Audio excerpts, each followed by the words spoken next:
नमस्कार दोस्तों, स्वागत है आपका ऑनलाइन स्टडी विद डीके में। आज का जो वीडियो होने वाला है वही बहुत ही शानदार होने वाला है, जो आपकी तैयारी में चार चांद लगा देगा। क्यों? क्योंकि आपको पता है जो सीटेट होता है आपका 150 का होता है, जिसमें 75 नंबर की आती है आपकी पेडागोजी। ये वीडियो अगर आपने सही से देख लिया तो आप पूरी 75 नंबर की पेडागोजी को आसानी से सॉल्व कर पाओगे इस मात्र वीडियो से। 10-15 जो भी छोटी सी वीडियो रहेगी इसमें बहुत सारा आपको नॉलेज मिलेगा। आप कोई भी सब्जेक्ट के रहेंगे तो आपने एक टैग वर्ड के बारे में सुना होगा। क्या है दोस्तों? टैग वर्ड मतलब पेडागोजी को हल करने की रामबाण है ये प्रश्न। 75 जो प्रश्न आएंगे पॉजिटिव और नेगेटिव वर्ड आते हैं, आपने पता होगा। क्वेश्चन आता है कि इनमें से कौन सा कथन असत्य है, या बालकों के संबंध में कौन सा गलत है, या कौन सा सही है, या शिक्षक को किस प्रकार की शिक्षा देनी चाहिए। इस टाइप के अलग अलग के क्वेश्चन आते हैं जो ये बार बार आपके घूम कर आते हैं। सबसे पहले इनको बोलते पॉजिटिव, ये हमेशा होंगे। इनको बोलते क्या? सकारात्मक। क्या बोलते हैं दोस्तों? सकारात्मक। और इनको बोलते हैं आपको नकारात्मक। ये हमेशा क्या होंगे? नकारात्मक। स्क्रीनशॉट भी आप लोग इसका ले सकते हो, पहले आपको ध्यान से समझना है, ठीक है। सबसे पहले हम पॉजिटिव जो हमेशा सही होते हैं, नेगेटिव मतलब जो हमेशा गलत होते हैं, ठीक है। इतनी बातें आपको याद रखना है। पहले हम नेगेटिव देखते हैं क्या होते हैं। देखो, अगर पहला क्वेश्चन आ जाए कि केवल मात्र सिर्फ ही, इसमें पॉजिटिव भी देखेंगे, पहले नेगेटिव देखा। जहां पर आपको केवल मिल जाए या मात्र मिल जाए या सिर्फ या ही, तो हमेशा ये गलत होते हैं। क्या होते हैं? नेगेटिव में आते हैं कि बच्चे को केवल इसी मेथड से पढ़ाना चाहिए या सिर्फ उनका ये ही पाठ्य पुस्तक पर आधारित होने चाहिए उनकी शिक्षा, ठीक है। तो ये क्या होगा? हमेशा गलत होगा। तो ये हमेशा रटना, याद करना, कंठस्थ करना, ये भी गलत माना जाता है बाल विकास में। क्योंकि एनसीईएफ 2005 के अकॉर्डिंग कि हमें कि टीचर को उसको रटवा देना चाहिए हमेशा, तो गलत होगा। याद करना, कंठस्थ करा देना, ये भी क्या होगा? हमेशा गलत होगा। इतना आ गया। चलिए नेक्स्ट बात करते हैं। सजा देना, दंड देना, समस्या बोझ, कि बालक शोर कर रहा तो उसको दंड देना चाहिए, उसको पीटना चाहिए, ये गलत होंगे हमेशा। समस्या या बोझ नहीं समझना चाहिए कि कोई बच्चा बेचारा कि समझ नहीं पा रहा तो बस टीचर समझने लगे ये तो बोझ है, ये तो जड़ बुद्धि है, या इस टाइप के वर्ड यूज नहीं करना चाहिए। ये हमेशा क्या होते हैं? नकारात्मक होते हैं। समस्या, हतोत्साहित करना, तो हतोत्साहित नहीं करना कि बेचारा कि इंग्लिश मीडियम स्कूल है और कोई हिंदी मीडियम का बालक है, उसका एडमिशन हो गया तो वो अपनी मातृभाषा में बोलता है तो टीचर बार बार क्या कर रहा है? उसको हतोत्साहित मतलब उसको डांट रहा बार बार, तो वो हतोत्साहित होगा, फिर नहीं पूछेगा क्वेश्चन। तो जे हैं। इतना आ गया। तो आपको ये नेगेटिव देखना पहले, ये हमेशा गलत हो गए, ठीक है। ये हो गए। चलो इसके बाद नेक्स्ट बात करते, फिर पॉजिटिव भी देखेंगे। दूसरा है क्या? खाली स्लेट और कोरी स्लेट, कि बच्चा क्या होता है? खाली स्लेट होता है या कोरी स्लेट होता है। तो ऐसा नहीं होता है दोस्तों। क्या होता है? तो ऐसा नहीं होता है। बालक क्या होता है दोस्तों? तो बालक ना तो खाली स्लेट होता है ना ही कोरी स्लेट होता है। क्यों? क्योंकि वह कुछ ज्ञान लेकर आता है। आपको पता होगा जब वो एडमिशन लेता है तो अपनी मातृभाषा या घर से कुछ सीख कर लाता है, तो वो काली स्लेट या कोरी स्लेट नहीं होते। लैंगिक असमानता जहां मिल जाए तो ये भी हमेशा गलत होते हैं।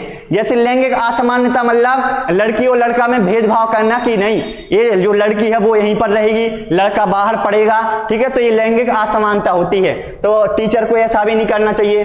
बच्चों के विचार, मातृभाषा और त्रुटियों को कहा देना चाहिए, महत्व देना चाहिए। मतलब अगर बच्चे के विचार हैं, कोई आ रहा तो उनको सम्मान देना चाहिए। टीचर को हाँ ठीक है आप कुछ सही सोच रहे हो, उनको सम्मान देना चाहिए। उनकी मातृभाषा जो बोल रहा है उसका सम्मान देना चाहिए, उनको हतोत्साहित नहीं करना है, ठीक है। और साथ में क्या? त्रुटियां, जो गलती कर रहा तो उसको डांटना नहीं है, प्यार से समझाना है कि हाँ अपने कोई बात नहीं, सीख जाओगे, ठीक है। इस टाइप से करना है। तो इस बार वर्ड आ जाए तो हमेशा ये नेगेटिव होते हैं। निष्क्रिय रखना चाहिए कि कोई भी गतिविधि हुई तो उसमें बालक को निष्क्रिय रखना चाहिए टीचर को, तो ये गलत होगा। क्योंकि हमेशा सक्रिय भूमिका होना चाहिए किसकी? तो हमेशा बालक की, ठीक है। इन पॉजिटिव में आएगा। रोजगार परक, व्यवसायिक और उच्च ग्रेड और भविष्योन्मुख, जहां पर भी मिल जाए कि मतलब टीचर को इस प्रकार की शिक्षा देना चाहिए ताकि वो रोजगार कुछ कर सके, तो ये गलत है।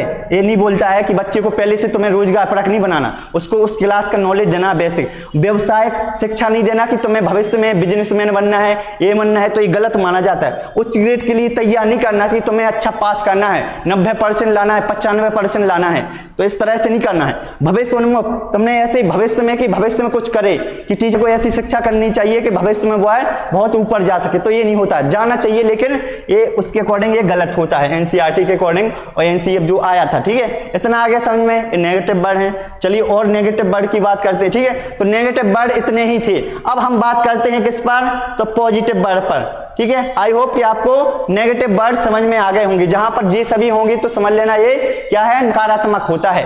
अब होते हैं जो सही होते हैं, बच्चे के मतलब बच्चे के पक्ष में होते हैं, ये विपक्ष में होते हैं बच्चे के, ये क्या होते हैं, पक्ष में। अब इसके बाद है पहला पॉजिटिव वर्ड है समावेशी शिक्षा। तो समावेशी शिक्षा क्या होती है दोस्तों, समावेशी शिक्षा कक्षा से मतलब है ऐसी क्लास जिसमें सभी भाषाओं के लोग रहें। जैसे कोई तमिल से आता है, कोई कर्नाटक से आता है, केरल से आता है, राजस्थान से आता है, मध्य प्रदेश से आता है, तो इस तरह से सभी को एक साथ रखकर शिक्षा देनी चाहिए, तो वो होगा सही होगा। हाँ, ये ऐसा टीचर को करना चाहिए ताकि वो अब उनके विचार समझ सकें, उनकी भाषाएं समझ सकें। ठीक है, सर्वांगीण विकास कि मतलब टीचर को इस प्रकार पढ़ाना चाहिए कि बच्चे का सर्वांगीण विकास हो सके।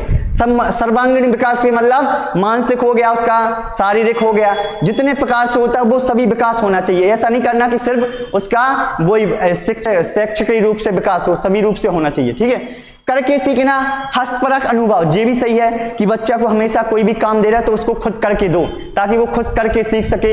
हस्तपरक अनुभव मतलब अपने हाथ से चीजें सीख सके, कोई प्रोजेक्ट बना है तो उसको खुद दे दो कि हाँ ये बना दो, तो ये हमेशा क्या होते हैं, सही होते हैं। इसके बाद जिज्ञासा का सम्मान, अगर क्या है क्यूरियोसिटी, मतलब बच्चे में कोई जिज्ञासा उठ रही है, ये बादल ऐसे क्यों तैरते हैं, ये तारे चमकते क्यों हैं, तो उनकी जिज्ञासा को क्या करना चाहिए, शांत, मतलब उनकी जिज्ञासा का सम्मान करना चाहिए, उनके आंसर देना चाहिए। तो ये भी हमेशा क्या होते हैं दोस्तों, पॉजिटिव होते हैं। इतना आ गया, चलो और भी है पॉजिटिव।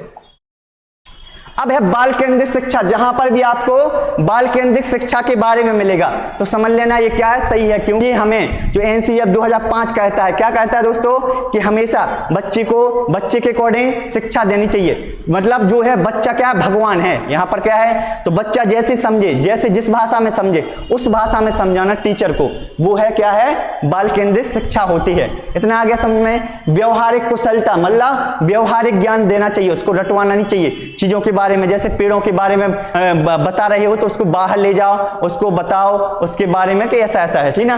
व्यवहारिक, वास्तविक और दैनिक जीवन से जोड़ना, जो भी गतिविधियां कर रहे हैं उसको क्या उसके दैनिक जीवन से जोड़ना चाहिए। जैसे कोई स्टोरी पढ़ा रहा है आप, या कोई व्यवसाय काम बता रहा है तो उसको पहले बताना चाहिए कि आपने कोई ऐसा किराना वाला दुकानदार देखा, देखो ऐसा करता है, तो उनके जो कक्षा का ज्ञान है उसको बाहरी ज्ञान से जोड़ना चाहिए। ये भी हमेशा क्या होते हैं, पॉजिटिव वर्ड होते हैं। इतना आगे समझ में। और क्या होते हैं पॉजिटिव वर्ड दोस्तों, लोकतांत्रिक और प्रजातांत्रिक वातावरण रखना चाहिए। हाँ, हमेशा क्या है, लोकतांत्रिक और प्रजातांत्रिक वातावरण रखना चाहिए टीचर को, तो ये सत्य होगा।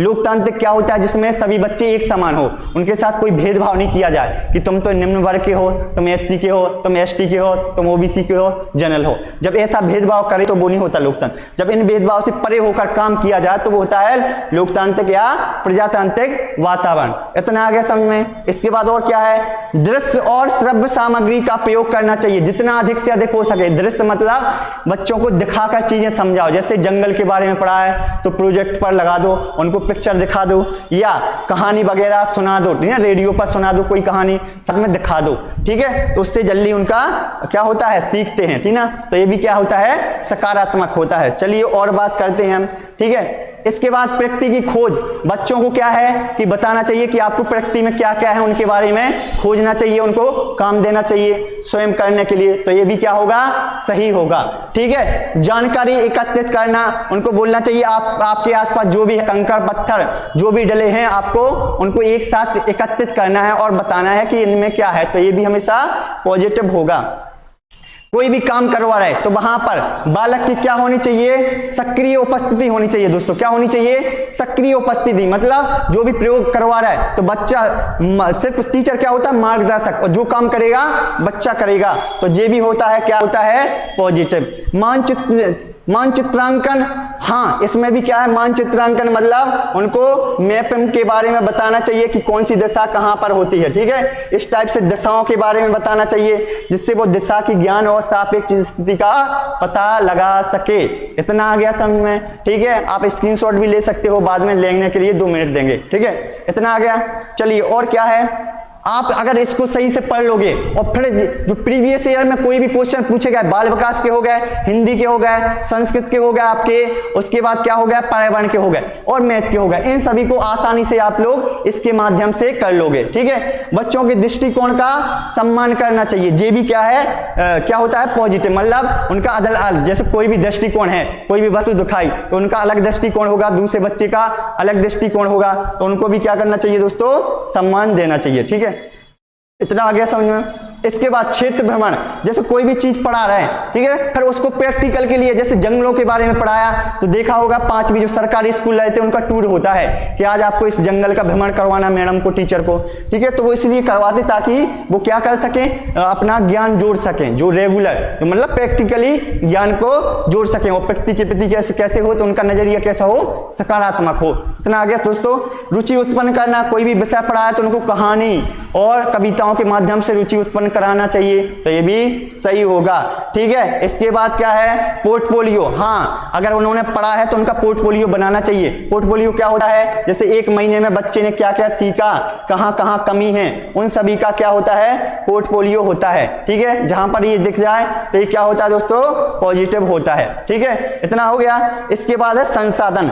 संसाधन क्या होता है, तो जहां संसाधन मिल जाए कि बच्चों की मातृभाषा एक संसाधन के रूप में काम करती है, तो ये भी क्या होगा, आपका राइट होगा। इतना आ गया, करेक्ट। इसके अलावा ये है, और क्या है, विभिन्न संदर्भों में भाषा का प्रयोग करना चाहिए। जिस भाषा में बच्चा समझे उस भाषा में समझाना, ये भी क्या होगा, पॉजिटिव होगा। विविध गतिविधियां करानी चाहिए, गतिविधियों से समझते अलग अलग जो भी वहां पर हो रहा, ठीक ना, मतलब वहीं पर हो रहा, जो भी प्रैक्टिकल कराना चाहिए उनको, ठीक ना, जो भी पढ़ा रहे आप। ठीक है, अवसर देना चाहिए, वो कुछ पूछ रहा है तो उनको अवसर देना चाहिए, उनके विचारों का सम्मान देना चाहिए। तो दोस्तों ये था हमारा आज का छोटा सा वीडियो। आपको पता होगा ये बहुत ही आपका 75 नंबर की पेडागोजी में बहुत ही इंपॉर्टेंट भूमिका निभाएगा। ठीक है, ये आप इसका स्क्रीनशॉट भी ले सकते हो। ठीक है, इसका ले लिया आपने, चलो इसका भी ले सकते हो आप स्क्रीनशॉट, इसका भी आप स्क्रीनशॉट ले सकते हो। ठीक है, इसका भी ले सकते हो आप स्क्रीनशॉट, इसका भी ले सकते हो। इसको अच्छे से नोट करना है, अब आपको सॉल्व करना है। ठीक है, तो ये था हमारा छोटा सा वीडियो। मिलते हैं नेक्स्ट वीडियो में, जब तक के लिए जय हिंद, जय भारत।